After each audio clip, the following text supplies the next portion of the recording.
My people, what up? Alright, so this is kind of inspired by a conversation that I was having with a poster. I think her name is Kyra. Shout out to Kyra, by the way. I always like when people post what they like, even if I don't necessarily agree. But it came up and I said, you know what? I need to talk about the last time a rapper lyrically impressed me. Okay, because I always say that I'm not impressed by anything these new school niggas do lyrically. And in general, I haven't really liked anybody new that's lyrical since like maybe 99, 2000. I'm trying to think, the last person that said some shit where I was like paying attention, and I really went, oh, this person's really spitting, saying some shit. It hasn't been since, oh man. I mean, of course, Sean Price, but I don't really consider Sean Price in a way because Sean Price has been out. You know what I mean? Like, he was out in the 90s. So, I'm talking about someone that just came on the scene that did not exist in the 90s, right? There was no, they weren't making records in the 90s. They were new babies, essentially. And then they started making records in the 2000s, and I was impressed with their pen. That one's a tough one. But, I can think of one person. And one person only. I'm gonna play the record.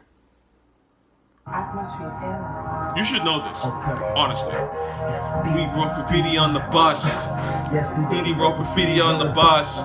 This shit is crazy. I remember when this shit came out. So hush. Grown man talk, don't interrupt. Sitting on the cusp. Making all the distant stars dust. Trust that we go man D4. So high off treezos, the purple and diesel. We need more decoys. Learn about peace in the circle of MCs. B-boys are killing Cali chiefs. Words are like weapons, I direct when I speak. Peach and Kush blunts. Quiche for lunch. Eat rappers like takeout. About to month. Drink it once a month. Hibernating in the cut. We walking right around, drinking around, counting bucks. Still busting free for my peeps. And we bump into each other on the street. Cause we do it for the love, just the buzz of the beats. Rhymes, life. Yo, it sounds so nice. Ain't it right? Tell Mr. Jones, Nas. This came back home after being black. For a fake flat world. Like a lost black girl. Damn. Sunshine showers. Sitting on hills, counting down final hours. And 955 ruled the world. Now I already got the power. I was like, oh, okay. Okay. So hush. Grown man talk, don't interrupt. The second verse though, this is when it gets real ill. See, I found God within me. And kick freezing around the Hennessy. Blazing Christmas trees on the clouds of infinity. Blank out and forget a crowd is with me. Forgive me. Jam me gangster. Life to live a life of danger. Where mommy pops a thank you. Before I cop the chamber. Stop fox and clock blocking Hades. Block, my Glock shot. Dead in the heart. Got high for a shot. Pardon me, doc. Why is it that my artistry rots? The record store broader my job. Cars on my lot. Broader than that. Harvesting crops? Probably not. I'm trying to be broke, that's being trying. I ain't trying to be broke, that's on my mama. Trying to be broke, all the drama. Room in the sunshine showers. That's spitting, man. That's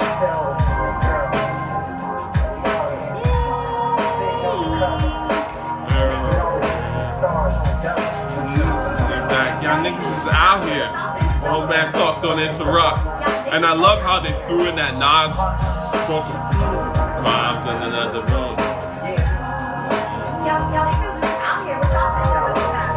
Calm down.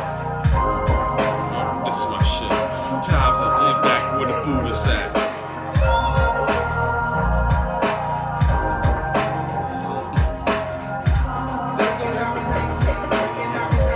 This is exactly why Nas is such a great fucking artist.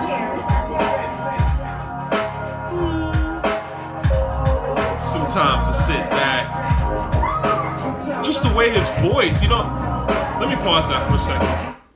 See, there's something, I'm gonna talk to Blue about Blue for a second, but Nas, This is why niggas look at him as the golden child. I've always said this. The reason why, in my opinion, Nas is arguably the greatest rapper to ever do this shit is that not only is his pen arguably the best I've ever like seen in rap, honestly, if I'm keeping it 100, his voice is one of the best I've ever heard in rap. And that shit is fucking rare. You know how hard it is for someone to have one of the greatest voices you've ever heard in a genre, and on top of that have the best or one of the best pens in the genre at the same time? That shit don't happen normally.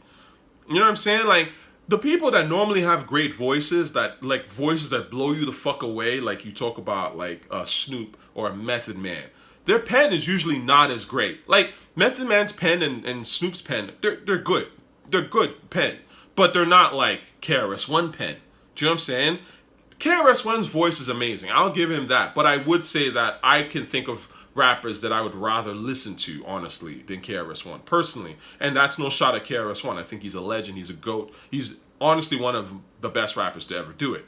But what I'm trying to tell you is that Nas somehow figured this shit out, where vocally, he's one of the best rappers to ever fucking rap.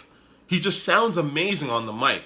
And there's a way he raps that it's like, it's hard as fuck, but it's also just sort of like, I don't know how to describe it, man. Like, when he said that he was trying to figure out how to be bulletproof and vulnerable at the same time, like, that really is it. He nailed that shit. You know what I'm saying? Because you listen to it and it sounds hard, but it doesn't sound forced. It just sounds like this is just a regular cat that's just passionate, speaking some shit.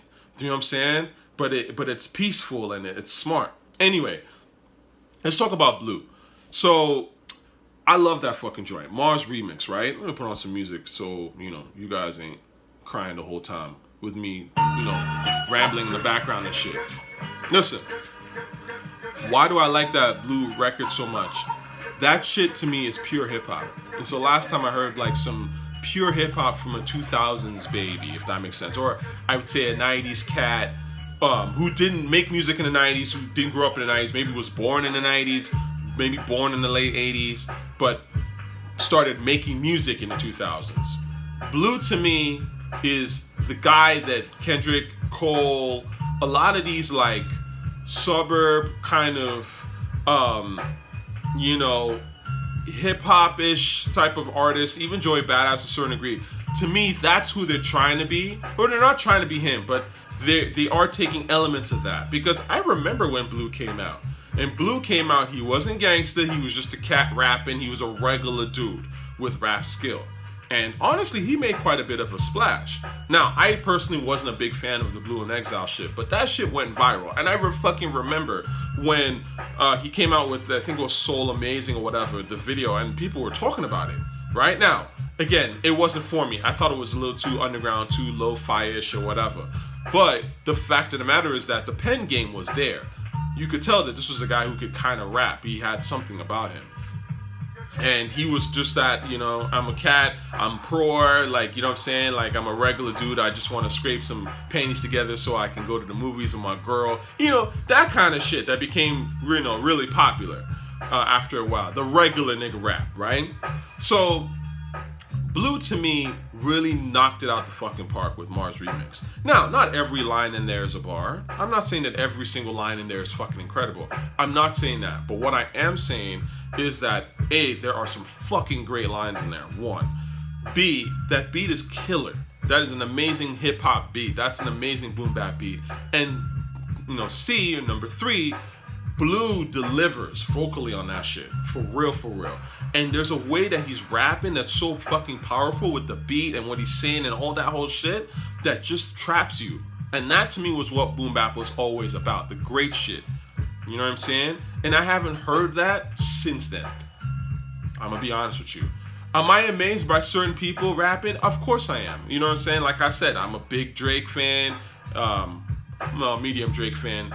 Big Lil B fan. A$AP Rocky, I fucking love, who's overall my favorite, rapper of the last 10 to 15 years.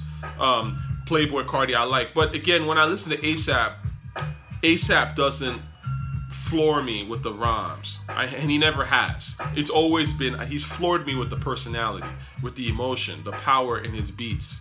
You know what I'm saying? The power in his vocals, the style of it, the smoothness and the charisma. That shit has blown me away. But in terms of what he's saying, like, it never has, and it probably never will. Whereas with Blue, in that Mars remix, when he's like blazing trees on the clouds of infinity, blank out and forget a crowd's with me. When he's like, see, I found God within me. Now we kick freeze, you know, sipping on a bottle of Hennessy. Like, shit like that is like, that blows me away. Intellectually, you know, spiritually, it just blows me away on a bunch of different levels. And that's what I'm trying to say. Like, the last time I heard a rapper really spit that shit was Mars Remix. And I remember when that joint came out, I used to play that shit over and over and over again. I mean, I must have listened to that song like every day for like 3 years. You know, nobody's come close. I'm being honest with you, man. All these guys you talk about, Kendrick, Cole, Big Sean, Wale, none of them can make a record as dope as Mars Remix. So how are they people that I should supposed to be like, I'm supposed to love or even put on the greatest of all time list when y'all don't even talk about Blue? The dude that clearly, and I remember at the time when Blue was a thing, I used to see people copy Blue and copy his style and his look and all that kind of shit. You know what I'm saying? And y'all don't talk about that dude. So this is where I realized that hip-hop is a fucking joke, man. Like, it's become a joke. You know what I mean? Like, you can't really trust what these people say because a lot of this stuff is just about, you know, industry relationships and who likes what that's respected, and they put that out there. But in general, when it comes to this hip-hop shit, you know, it's just not out there like that, right? It's so fucking underground. And the reality is that, look, if your shit is really dope like that, we'll feel it. You know what I'm saying? Because that song, that Blue remix, people still listen to that. I mean, it's an underground secret. People don't really know about it. I'm not saying it's the greatest song ever, but what I am saying is that shit is fucking powerful. You know what I'm saying? Like, and a powerful record, that's what you need to be considered great anything. Now, see, this is the difference between you want to talk about a Blue or a Nas. Blue has one amazing song, Mars Remix, and that's where it ends, in my honest opinion. And this is no disrespect to Blue, but his other songs ain't really it like that. You know what I'm saying? Like, My Boy Blue is okay, but it's nothing that you're gonna be like, wow, right? Blue Collar Worker, it's cool, but it's nothing, again, that you're like, wow. Do you know what I'm saying? I think he had another song called Los Angeles or Angels or some shit like that. But he has like, you know, a couple of songs, but the other ones aren't as great as Mars Remix, right? And then you can't compare that to someone like Nas, who has like songs that are better than Mars Remix. And not just better than Mars Remix, Nas got like 30, 40 songs on that level. That's when you start to talk about great. You know what I'm saying? You got to be making some powerful shit, man. Otherwise, you're just not in the conversation. I'm sorry. Like, you know what I'm saying? Like, you can't. And like, hip-hop is about who is making powerful shit. You know what I mean? So that's it, man. I'll end it right there and I'll just say, look, these new niggas, man, you got to make powerful music. You got to make shit that makes at least people blown away for years to come, okay? Because otherwise, what's the point? You know what I'm saying? Like, yeah, okay, you know, maybe for a little money, for some clout, whatever, that's cool. But in general, like, you can't expect people who like hip-hop to really love your shit like that. You know what I mean? Griselda and them niggas drop, like, what? This is their... How many tracks do you think Griselda have in total? Maybe, what? Let's say 10,000? Not one of them. Not one is fire. That is whack. That is the definition of whack. You've dropped like 10,000 songs and not one of them is undeniable fire. You are whack. I'm sorry. That is the definition of whack. That is quality whackness. You know what I'm saying? They're just flooding. They're just, you know, I know rappers that do this shit. They just flood it with a bunch of, you know, garbage. You know, like they happen to have the look at the time, the right cosign, and they just keep flooding the streets. But really, they're flooding the geek internet, you know, the internet with garbage. Come on, man. You know what I mean? That's why a person that may have only had one or two amazing songs is always going to be greater than the person that had 3 mediocre, 10 mediocre, 15 mediocre, 1,000 mediocre songs. Because when you hit greatness, most people don't hit that greatness. Blue hit it on Mars Remix. And other rappers have hit it multiple times, and obviously those are ones that are in the GOAT conversations. But if you've never hit it, Kendrick and Cole never hit it. A$AP Rocky has never hit that, actually. And again, if I'm being honest, in terms of that lyrical, just that, oh, whoa, what the fuck are you telling me right now? Never. And if you ain't there, how can you be considered to be great? Anyway, I'm going to talk to y'all later, man.